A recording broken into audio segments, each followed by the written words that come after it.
Hello my friends, it's the Game Boy Geek here. Today, we find ourselves in the outer reaches of our galaxy outside the influence of the United Worlds in an ancient gateway. You'll be a unique faction trying to have the most renowned and respected crew by increasing your reputation with the Council Worlds, promoting your crew, researching anomalies, recruiting freelancers, and completing missions. Stardriven Gateway is for 1 to 4 players, takes 30 minutes per player to play, is for ages 14 and up, and is published by Rock Manor Games. Now it's being crowdfunded right now, so I'm going to show you how the game works, and I'll see you on the other side.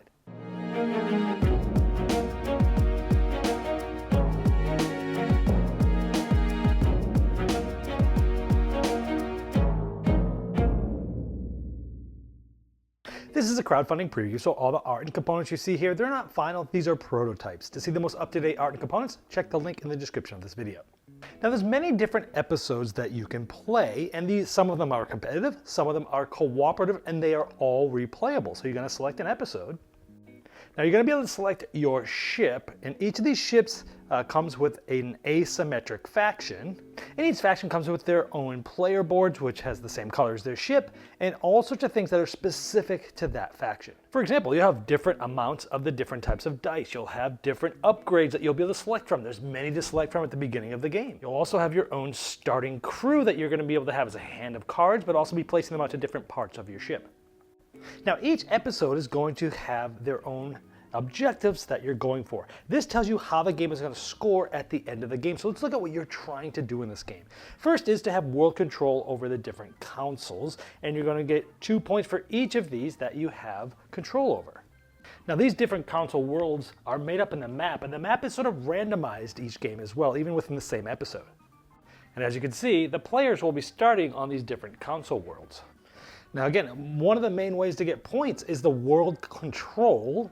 2 points if you have control on any of these, and reputation on these councils. And you're mainly going to get that from completing missions on these councils. So let's talk a little bit about that.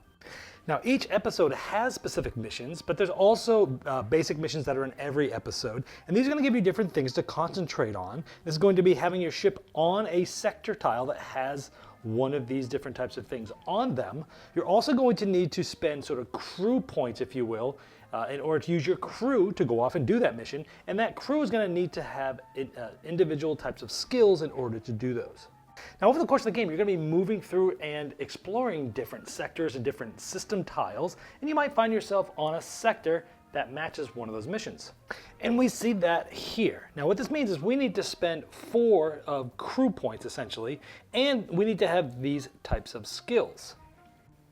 Now at the beginning of the game, you'll have some spots that have some crew on them, but over the course of the game you'll be placing crew from your hand into other slots. Now you can either retire crew, like this, the starting crew, to use those points and skills, or you'll have a hand of cards and you can discard them too. This acts as your draw deck and your discard pile. Everything gets discarded to the bottom of the pile, but you can discard or retire some of these into here in order to use that crew.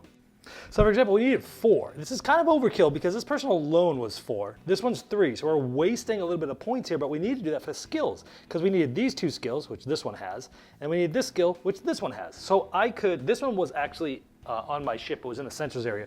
This would go to the bottom of the sort of the crew deck there. This one was in my hand. I would have just discarded it, but this would have allowed me to complete this because I was on there. Now when you complete that, you're going to get a reward, and this one allows me to recover and roll a die, but it's also going to give me a certain amount of reputation, 2 of them. So now what you do is you put those on the closest council world sector. So the closest one is here, so I'm going to put these here. Now these reputation, again, is going to be straight up points at the end, but remember we're also going for world control. Whoever has the most reputation on each of these is going to get 2 points. So if I have the most on this, I'll get 2 points, plus I'm going to get the 2 points or 1 point for each of the reputation I do have on there. In this case, it's 2. Now when doing this, you're also going to place out an outpost. Now this is important too because outposts block other missions from happening there.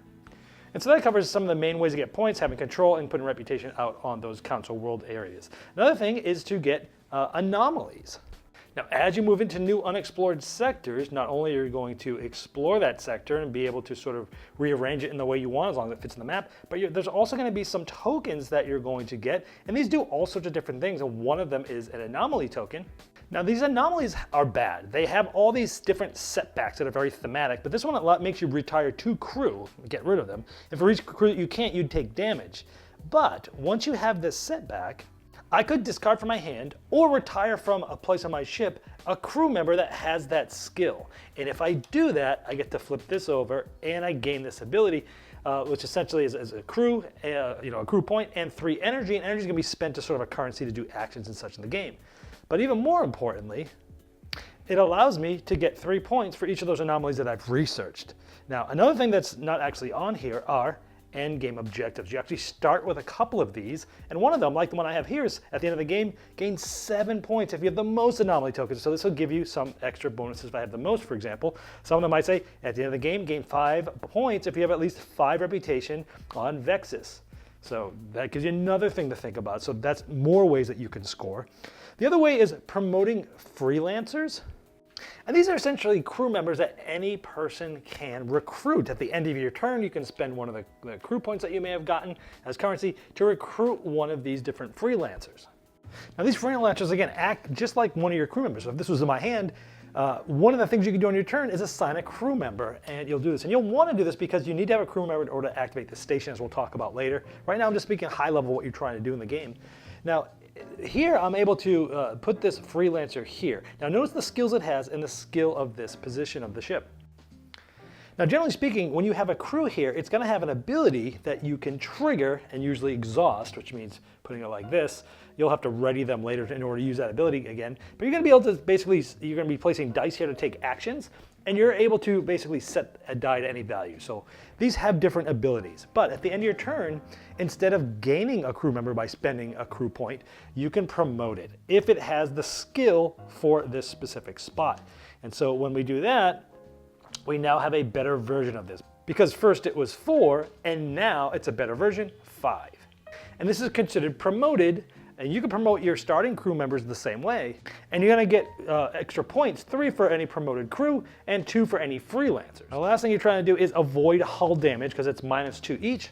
And as you take damage, your hull will be going down. And as you do that, you possibly be destroying your ship at the end, but you don't want it to happen. But also you'll be losing sort of 2 points for every place that goes down. And an important note about having a promoted crew member is that, remember, as we were spending these sort of crew points in order to do things like missions, and there's other things that you'll use it for, if it's a non-promoted, you end up retiring them or discarding them from your hand. But if it's a promoted one, it just goes exhausted, and there's certain actions that you'll take to ready them in order to A, use the ability again, which also might exhaust it, or, again, you could use the points, exhaust it, and then ready it later. So the promoted crews are definitely a lot better.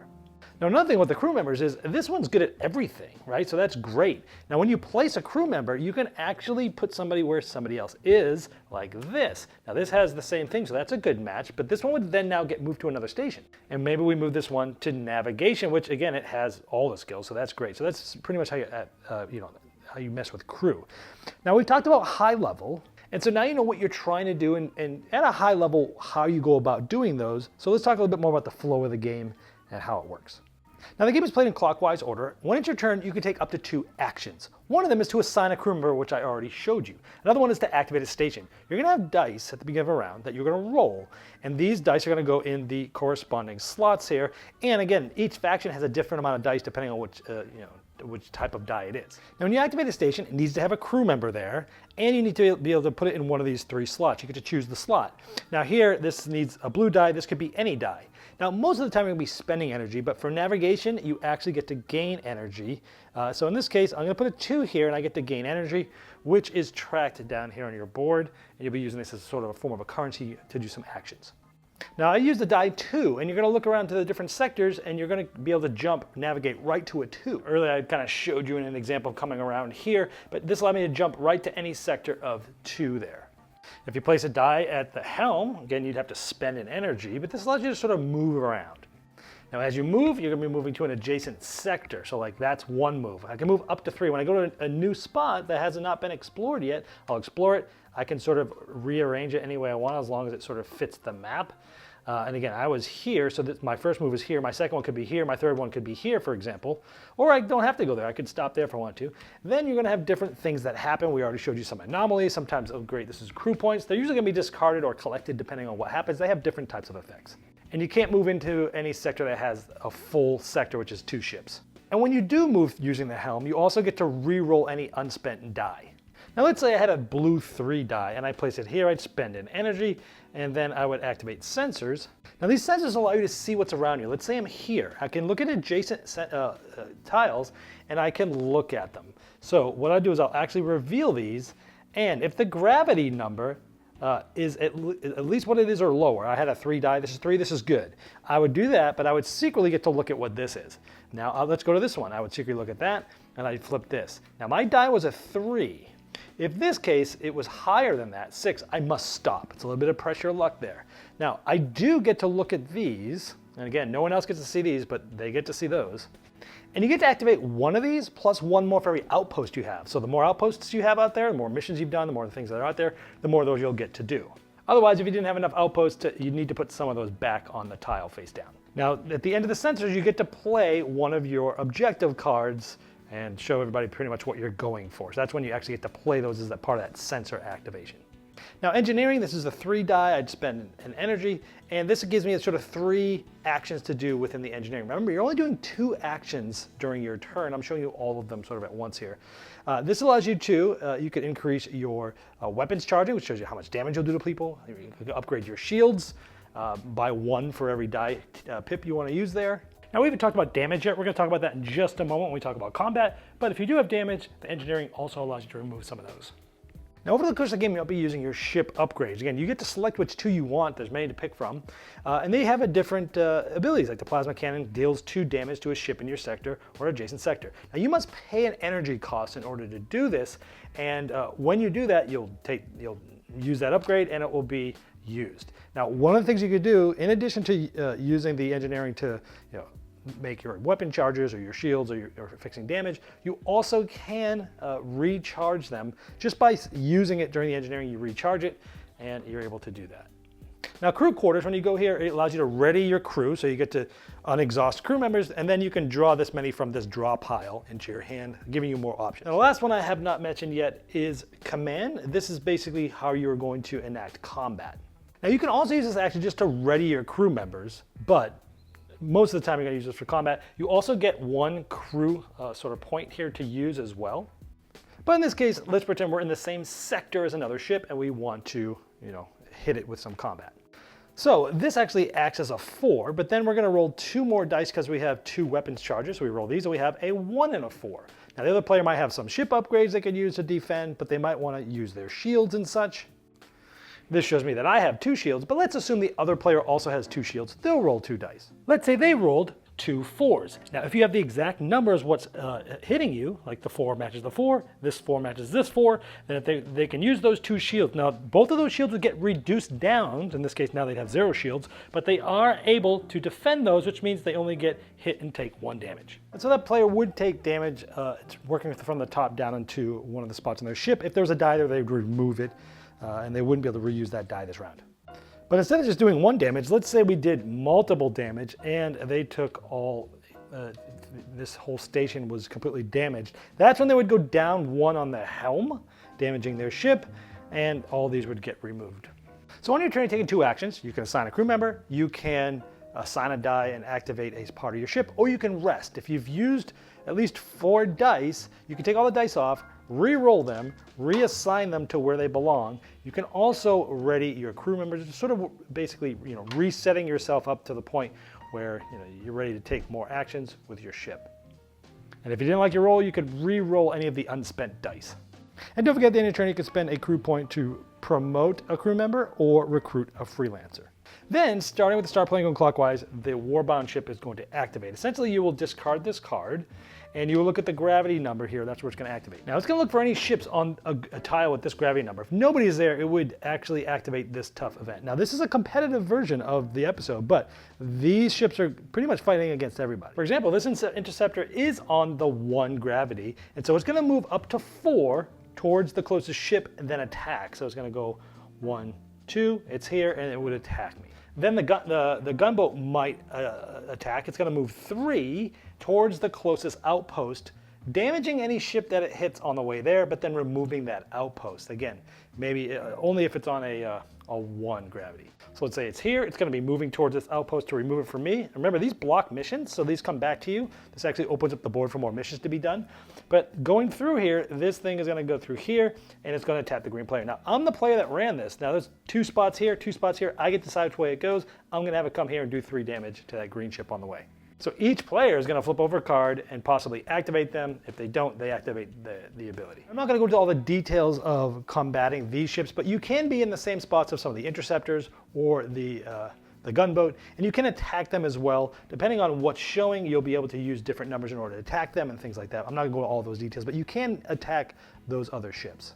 Now, in a nutshell, that's how the game's played. Now, the game will end as soon as any player has 9, 12, or 15 of these reputation out on the console worlds, depending on if you want to play a short, medium, or long game, or if anybody's ship is damaged. Either way, you'll play the end of that round, and then one more full round. The player whose damaged ship does not play another turn, but they still can possibly win, but it's unlikely. And then depending on your episode, you'll score the way I mentioned, as shown here. Whoever has most points is the winner. Well, there you have Star-Driven Gateway, and as I showed in the overview, there are many replayable episodes which are each unique and flexible, allowing players to drop in and out as needed. Now, while each competitive episode has unique rules and scoring, the cooperative scenarios offer unique challenges with varying difficulties. Now, if you'd like to see the most up-to-date art and components and all the different pledge levels available, you can click the link below me right in the description of this video. Now, that's going to take you directly to the crowdfunding project page, and I'm sure that Rock Manor Games would love your support.